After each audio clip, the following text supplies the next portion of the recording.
ఏ తెల్ల తెల్లని పాలధారలల్ల పల్లె తెల్లారుతుంటదిరా గుళ్ళోని గంటలు కాడెట్ల మెడలోన జంటగా మోగుతూ ఉంటాయిరా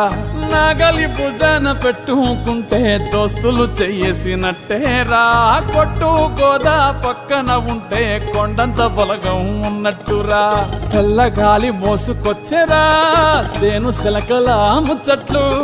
దారి పొడుగు సెట్ల కొమ్మలా రాలుతున్న పూల సప్పట్లు గట్టి మోపులు కాల్వ కట్టులు చెమట సుక్కల్లో తడిసిన ఈ మట్టి గంధాల పల్లెటూరు దీని తీరే అమ్మ తీరు కంగులోన కాసి పెట్టి కొడుకుకిచ్చే